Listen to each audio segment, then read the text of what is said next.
1 ராஜாக்கள் 22ஆம் அதிகாரம். சீரியருக்கும் இஸ்ரவேலருக்கும் 3 வருஷம் யுத்தமில்லாதிருந்தது. 3ஆம் வருஷத்திலே யூதாவின் ராஜாவாகிய யோசபாத் இஸ்ரவேலின் ராஜாவினிடத்திற்கு போயிருக்கும் போது, இஸ்ரவேலின் ராஜா தன் ஊழியக்காரரை நோக்கி, கீலேயாத்தில் உள்ள ராமோத் நம்முடையதென்று அறியீர்களா?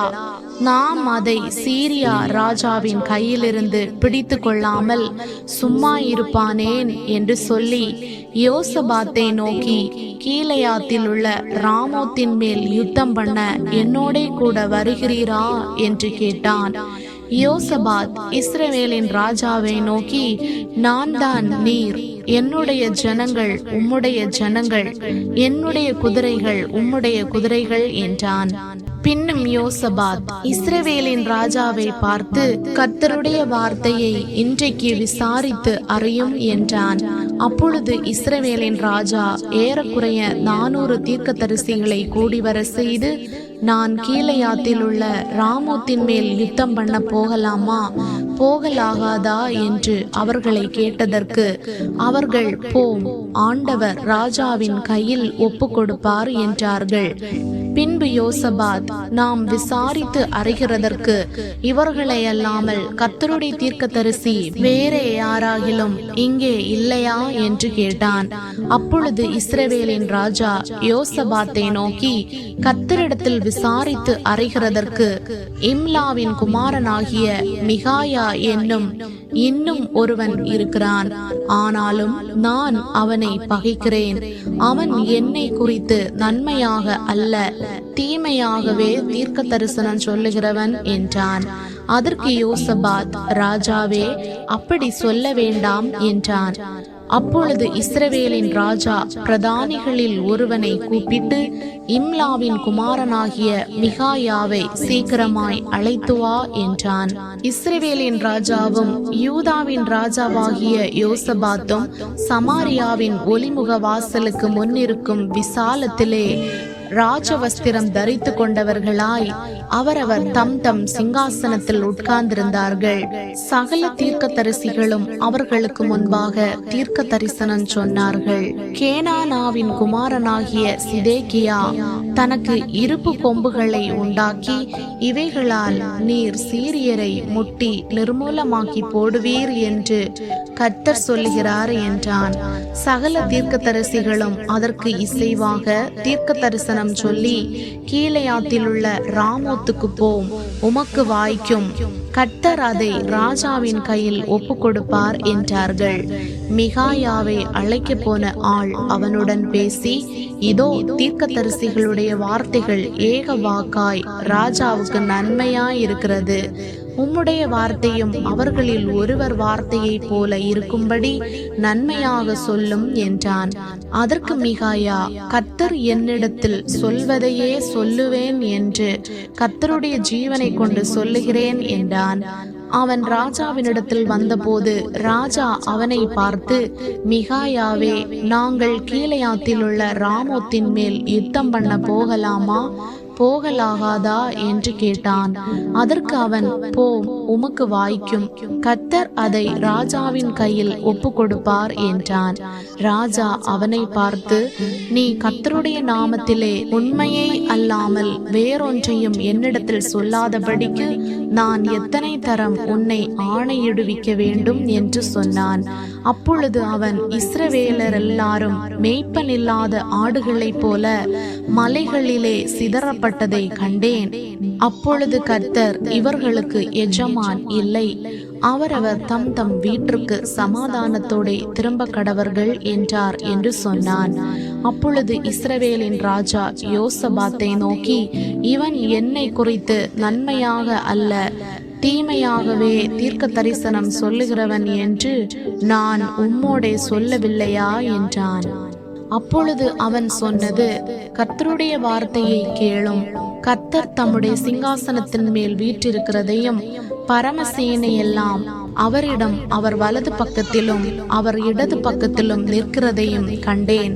அப்பொழுது கர்த்தர், ஆஹா, போய் கீலேயாத்தில் உள்ள ராமோத்தில் விழும்படிக்கு அவனுக்கு போதனை செய்கிறவன் யார் என்று கேட்டதற்கு ஒருவன் இப்படியும் ஒருவன் அப்படியும் சொன்னார்கள். அப்பொழுது ஒரு ஆவி புறப்பட்டு வந்து கர்த்தருக்கு முன்பாக நின்று, நான் அவனுக்கு போதனை செய்வேன் என்றது. எதினால் என்று கர்த்தர் அதை கேட்டார். அப்பொழுது அது, நான் போய் அவனுடைய தீர்க்கதரிசிகள் எல்லாரின் வாயிலும் பொய்யின் ஆவியாய் இருப்பேன் என்றது. அதற்கு அவர், நீ அவனுக்கு போதனை செய்து அப்படி நடக்க பண்ணுவாய், போய் அப்படி செய் என்றார்.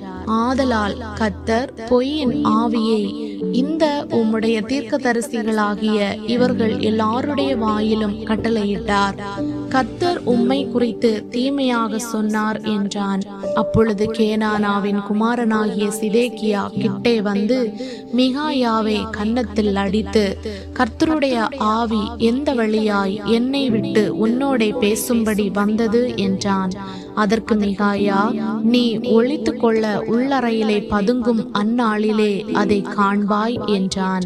அப்பொழுது இஸ்ரவேலின் ராஜா மிகாயாவை பிடித்து அவனை பட்டணத்து தலைவனாகிய ஆமோனிடத்திற்கும் ராஜாவின் குமாரனாகிய யோவாசிடத்திற்கும் திரும்ப கொண்டு போய் இவனை சிறைச்சாலையிலே வைத்து, நான் சமாதானத்தோടെ வரும் அளவும் இவனுக்கு இடுக்கத்தின் அப்பத்தையும் இடுக்கத்தின் தண்ணீரையும் சாப்பிட கொடுங்கள் என்று ராஜா சொன்னார் என்று சொல்லுங்கள் என்றான். அப்பொழுது மிகாயா, நீர் சமாதானத்தோടെ திரும்பி வருகிறது உண்டானால் கர்த்தர் என்னை கொண்டு பேசினதில்லை என்று சொல்லி, ஜனங்களே, நீங்கள் எல்லாரும் இதை கேளுங்கள் என்றான். பின்பு இஸ்ரவேலின் ராஜாவும் யூதாவின் ராஜாவாகிய யோசபாத்தும் கீலேயாத்தில் உள்ள ராமோத்துக்கு போனார்கள். இஸ்ரவேலின் ராஜா யோசபாத்தை நோக்கி, நான் வேஷம் மாறி யுத்தத்தில் பிரவேசிப்பேன், நீரோ ராஜவஸ்திரம் தரித்திரும் என்று சொல்லி இஸ்ரவேலின் ராஜா வேஷம் மாறி யுத்தத்திலே பிரவேசித்தான். சீரியாவின் ராஜா தனக்கு இருக்கிற ரதங்களின் 32 தலைவரையும் நோக்கி, நீங்கள் சிறியவரோடும் பெரியவரோடும் யுத்தம் பண்ணாமல் இஸ்ரவேலின் ராஜா ஒருவனோடே மாத்திரம் யுத்தம் பண்ணுங்கள் என்று கட்டளையிட்டிருந்தான். ஆதலால் ரதங்களின் தலைவர் யோசபாத்தை காண்கையில், இவன்தான் இஸ்ரவேலின் ராஜா என்று சொல்லி யுத்தம் பண்ண அவனுக்கு நேராக சாய்ந்து வந்தார்கள். அப்பொழுது யோசபாத் கூக்குரலிட்டான், இவன் இஸ்ரவேலின் ராஜா அல்ல என்று ரதங்களின் தலைவர் கண்டு அவனை விட்டு விலகி போனார்கள். ஒருவன் நினையாமல் வில்லை நாணேற்றி எய்தான். அது இஸ்ரவேலின் ராஜாவினுடைய கவசத்தின் சந்துகளுக்குள் பட்டது. அப்பொழுது அவன் தன் சாரதியை பார்த்து, நீ திருப்பி என்னை இராணுவத்துக்கு அப்பால் கொண்டு போ, எனக்கு காயம் பட்டது என்றான். அன்றைய தினம் யுத்தம் அதிகரித்தது. ராஜாவை சீரியருக்கு எதிராக ரதத்தில் நிறுத்தி வைத்தார்கள். சாயங்காலத்திலே அவன் இறந்து போனான். காயத்தின் இரத்தம் ரதத்தின் தட்டிலே வடிந்தது. பொழுது போகும்போது அவரவர் தம் தம் பட்டணத்திற்கும் அவரவர் தம் தம் தேசத்திற்கும் போகலாம் என்று இராணுவத்தில் பறைசாற்றப்பட்டது. அப்படியே ராஜா இறந்த பின்பு சமாரியாவுக்கு கொண்டு வரப்பட்டான். ராஜாவை சமாரியாவில் அடக்கம் பண்ணினார்கள். அந்த ரதத்தையும் அவனுடைய கவசத்தையும் சமாரியாவின் குளத்திலே கழுவுகிற போது கர்த்தர் சொல்லி இருந்த வார்த்தையின்படியே நாய்கள் அவன் இரத்தத்தை நக்கினது. ஆகாபின் மற்ற வர்த்தமானங்களும் அவன் செய்தவை யாவும், அவன் கட்டி தந்த அரண்மனையின் வரலாறும் அவன் கட்டின எல்லா பட்டணங்களின் வரலாறும் இஸ்ரவேல் ராஜாக்களின் நாளாகம புஸ்தகத்தில் அல்லவோ எழுதியிருக்கிறது. ஆகாப் தன் பிதாக்களோடே நித்திரையடைந்த பின் அவன் குமாரனாகிய அகசியா அவன் ஸ்தலத்தில் ராஜாவானான். ஆசாவின் குமாரனாகிய யோசபாத் இஸ்ரவேலின் ராஜாவாகிய ஆகாபின் 4ஆம் வருஷத்தில் யூதாவின் மேல் ராஜாவானான். யோசபாத் ராஜாவாகிற போது 35 வயதாயிருந்து 25 வருஷம் எருசலேமில் ராஜ்யபாரம் பண்ணினான். சில்கியின் குமாரத்தியாகிய அவனுடைய தாயின் பேர் அசுபாள். அவன் தன் தகப்பனாகிய ஆசாவின் வழிகளிலெல்லாம் நடந்தான். அவன் அதை விட்டு விலகாமல் கர்த்தரின் பார்வைக்கு செம்மையானதை செய்தான். ஆகிலும் மேடைகள் தகர்க்கப்படவில்லை. ஜனங்கள் இன்னும் மேடைகளின் மேல் பலியிட்டு தூபங்காட்டி வந்தார்கள்.